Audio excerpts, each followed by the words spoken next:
नमस्कार, मी मयुरेश गोखले. शंखनाद आवाज सत्याचा या विशेष भागात आपले परत एकदा मनापासून स्वागत करतो. कुठल्याही देशाचा विकास हा तिथल्या ट्रान्सपोर्टेशन म्हणजेच रस्त्यांवर अवलंबून असतो. रस्ते जितके छान तेवढाच त्या देशाचा विकास. आपल्या देशात तर आता समृद्धी महामार्ग मोठ्या धडाक्यात सुरू झालेला आहे. त्याच्यासोबत आपल्याकडे इतके सुंदर रस्त्यांचे जाळे पण आहे. इतके सुंदर आणि छान रस्ते असून सुद्धा दरवर्षी आपल्या देशात अपघात होतात. या अपघातांमध्ये कितीतरी लोकांचा जीव जातो.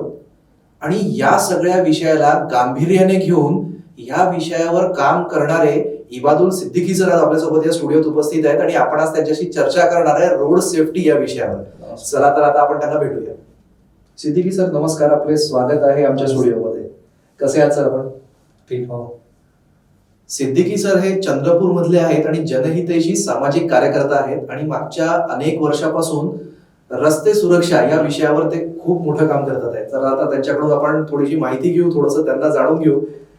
सर आता आपण डायरेक्ट पॉइंटवरच येऊ. मला एक सांगा की तुम्ही रोड सेफ्टी, अब हम लोग हिंदी में बात करते हैं क्योंकि वो शायद आपके लिए कंफर्टेबल रहेगा जी. तो आप सड़क सुरक्षा इस में काम कर रहे हैं जी. तो मुझे एक बताइए कि आपको इस विषय में रुचि कैसे हुई, क्या इंस्पिरेशन था इसके पीछे?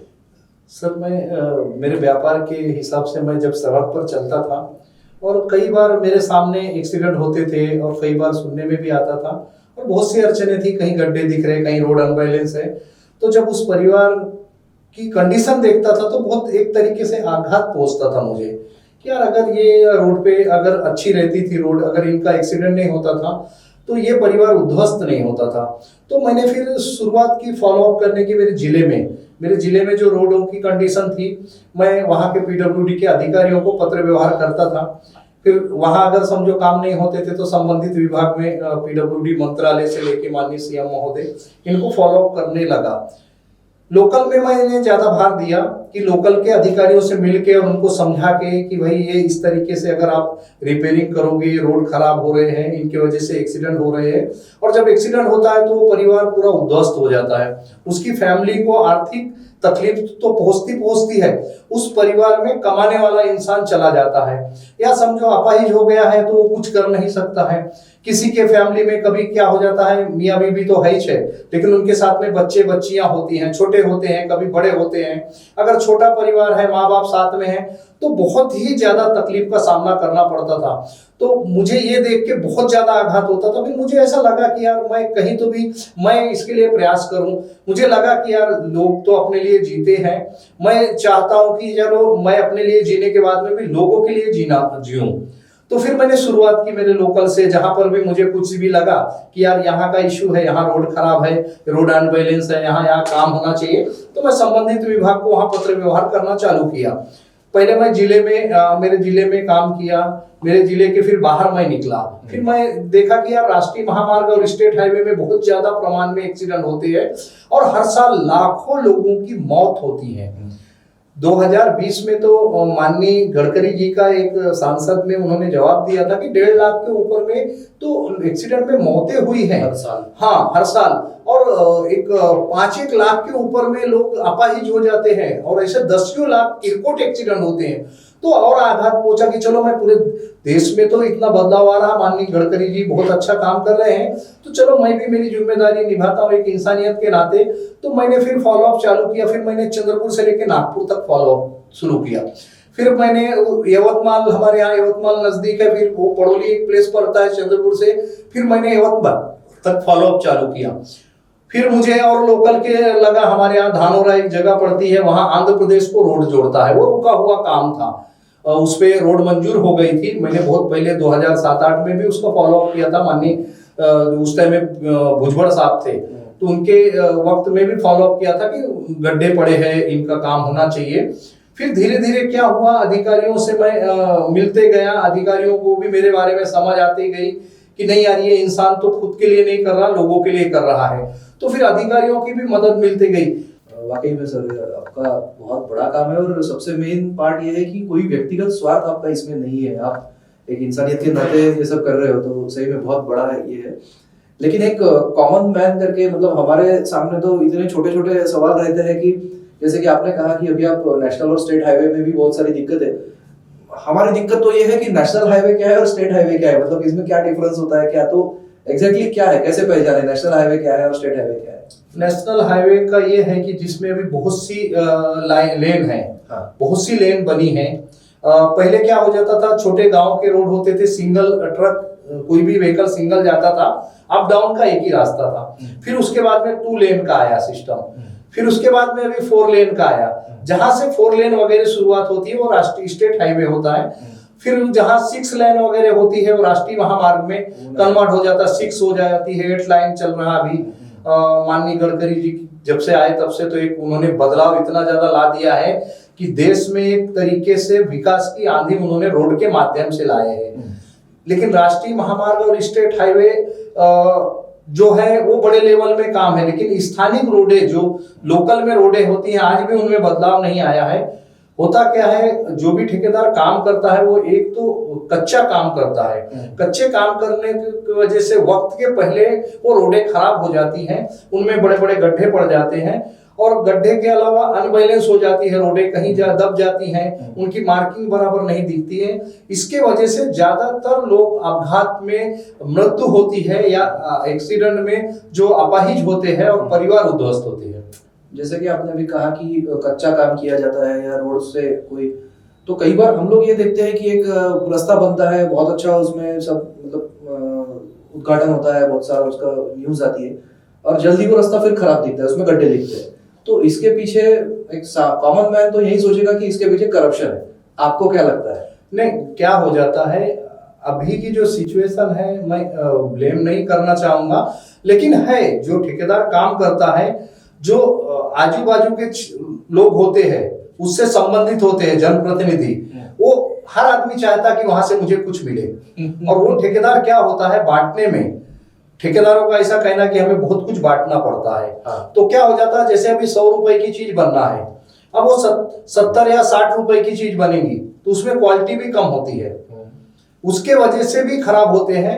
और दूसरा होता यह है कि ठेकेदार के ऊपर में ऐसा कोई अंकुश नहीं होता है कि भाई वारंटी या गारंटी उसकी है, इतने साल वो रोड बना के अगर दिया है तो वो उसकी लाइफ इतने दिन है, अगर वो खराब होती है तो वो ठेकेदार की को पनिशमेंट मिलेगा, ठेकेदार से रिकवरी की जाएगी, नहीं तो उसको सजा होगी कि भाई अगर ज्यादा खराब हुआ है तो उसको सजा भी हो सकती है। ऐसा कोई प्रावधान नहीं, ऐसा कोई प्रोविजन नहीं है। हाँ, वो आप उसके ऊपर कर रहे हो। हाँ, इसके वजह से ये ज्यादा तकलीफें बढ़ रही हैं कि रोड कच्चे बन रहे हैं। अगर ये चीजें ऐसे लॉ लाए जाए, ऐसे कायदे लाए जाए कि जो भी रोड के निर्माण हो रहे हैं तो उनसे बाकायदा एग्रीमेंट लिखा जाए कि भाई ये रोड आप बना रहे हो, ये कॉस्ट गवर्नमेंट दे रही है आपको, लेकिन ये चीज के ऊपर में या 2 चीजें होना चाहिए उसमें। एक तो क्षमता से अधिक उसका इस्तेमाल नहीं होना चाहिए, जो भी हेवी व्हीकल चलते हैं वो उनको निर्धारित किया जाए कि ये इसमें इतने टन के लिए ही रोड का निर्माण हुआ है। और एक दिन में 1000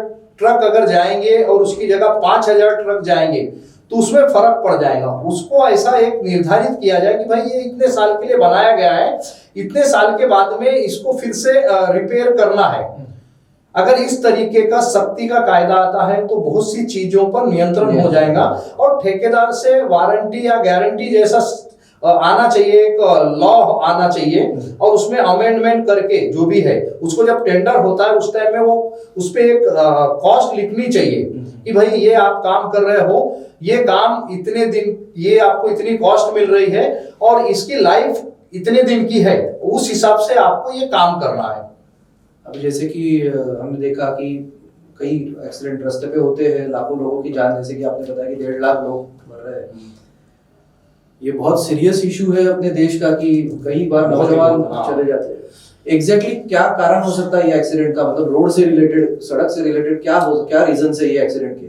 एक्सीडेंट के कई रीजन है और एक तो जो आपने एक जिक्र किया नए जनरेशन का, माननीय नामदार नितिन गडकरी जी के एक प्रश्न काल के उत्तर में उन्होंने दिया था कि जो एक्सीडेंट ज्यादातर प्रमाण होता है वो 18 से 35 की जो एज होती है हमारी नई जनरेशन की, उसका 65% है। एक तरीके से हमारा भावी जनरेशन खत्म हो रहा है रोड एक्सीडेंट में। एक तो क्या होता है, स्पीड की लिमिट नहीं है कि भाई अगर कोई चला रहा तो उसमें पनिशमेंट होना चाहिए एकदम सख्ती से। हमारे यहाँ एक आधी केसेस होती है कि भाई बहुत ज्यादा स्पीड चला रहा है वो गाड़ी, तो उस पर कार्रवाई, ये सख्ती से कार्रवाई होनी चाहिए। तो नहीं, सही में ये आपने बहुत सारी हमें जानकारी इसमें बताई, जैसे कि रोड पे रेडियम्स की पट्टी लेनी चाहिए, डिवाइडर के कलर्स, लाइट्स का इशू है, और ये बहुत इंपॉर्टेंट चीजें हैं जो कि कई बार नजरअंदाज हो जाती है, लेकिन सर उसके लिए सही में काफी लगन से आप लगे हो। जैसे कि आपने बताया कि नितिन जी गडकरी जो हमारे केंद्रीय मंत्री है रास्ते परिवहन में, तो उन्होंने अभी हमारे देश में कई बहुत अच्छे अच्छे रास्ते बनाए हैं। उनको तो फुलकरी या गडकरी इस नाम से भी बहुत ही शानदार काम हुआ उनका। तो आपकी क्या राय है इस मामले में, मतलब अभी क्या लगता है आपको ये सब जो चेंजेस अभी हुए हैं? मैं बहुत छोटा हूं कि उनको कोई सजेस्ट कर सकूं या उनको कोई चीज बता सकूं, लेकिन एक चीज मेरे ध्यान में आई है कि माननीय गडकरी जी इतना अच्छा काम कर रहे हैं, देश के लिए इतिहास बन गया है। रोडों के निर्माण इस तरीके से कर रहे हैं कि अपने देश की जो कुछ भी अभी तरक्की है सबसे पहले रोड से ही शुरुआत होती है। उन्होंने पूरे देश में रोड बहुत ही शानदार किए हैं। उनसे मैंने एक नम्र विनंती निवेदन के द्वारा 4-5 पत्र मैंने दिए हैं अभी तक।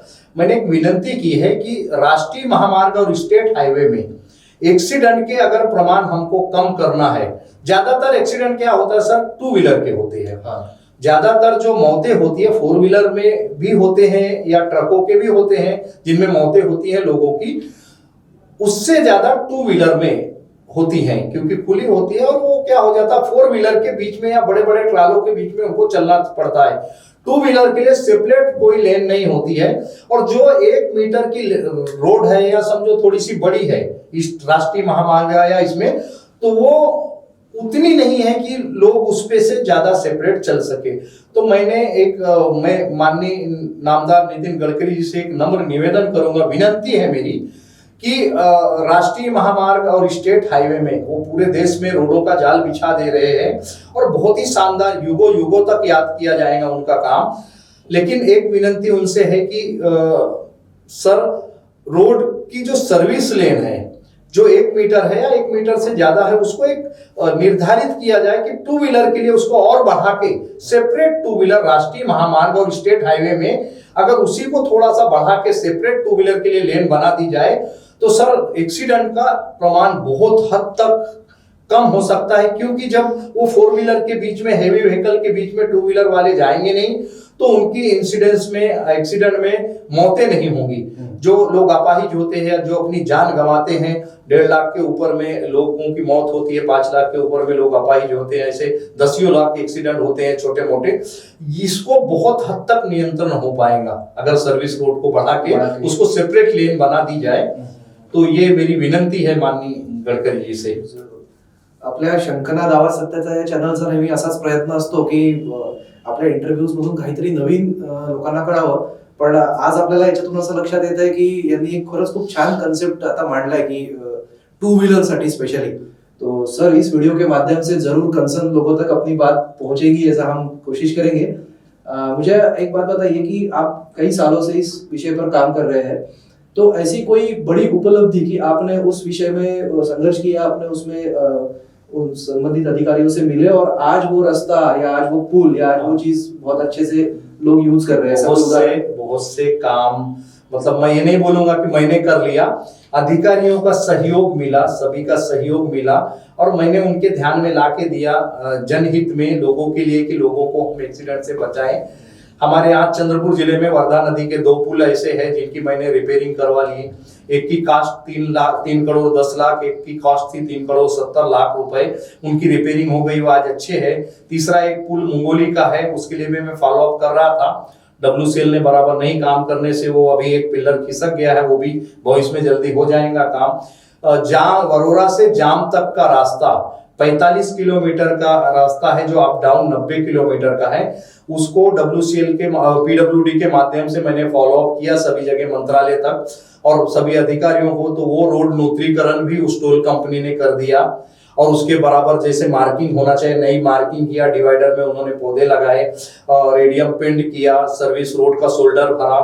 जो भी काम मैंने उनके ध्यान में 10 एक विषय थे, उनमें जो चिन्हित होल्डिंग होते हैं जिनसे देखे, वो सभी उन्होंने किया है। और वरोरा से लेके तो चंद्रपुर का भी रिपेयरिंग का काम चालू है, जहां जहां जरूरतें है। हमारे यहाँ पड़ोली, चंद्रपुर के पास पड़ोली है, पड़ोली से यवतमाल का लंबा पट्टा है सर, वो वहां के भी रिपेयरिंग का काम शुरू हुआ है। एक रोड का काम हमारे यहाँ चंद्रपुर घुघुस के पास से धानोरा पड़ता है, वहां से जूती और आंध्र प्रदेश को जोड़ता है, नया रोड। उसमें मैं काफी दिनों से बहुत सी तकलीफें थी, गड्ढे पड़े हुए थे, लोगों का चलना मुश्किल था, उसके लिए भी फॉलो अप करते रहा। वो रोड मंजूर हुआ, आखिरी में रोड मंजूर होने के बाद में उस पर काम हुआ, फिर बीच में रुक गया था, फिर मैंने बहुत फॉलो अप किया, तो आज वो स्पीड में काम पूरा नया कंक्रीट रोड का काम हो गया है। हमारे यहाँ पे एक रोड का मैंने 17 करोड़ मंजूर किया, हमारे घुघुस से लेके तड़ाली को, नागपुर को रास्ते को जोड़ता है वो माननीय नामदार नितिन गडकरी जी के फंड से आया। मैंने पीडब्ल्यूडी को फॉलो अप किया था, पहले उनके इससे आके रोड बना, लेकिन एक करीब 1.25 किलोमीटर का रोड रह गया था, फिर से 17 करोड़ रुपए फिर उन्होंने मंजूर किए। मैंने पीडब्ल्यूडी को फॉलो अप किया था, पीडब्ल्यूडी ने ऊपर फॉलो अप किया।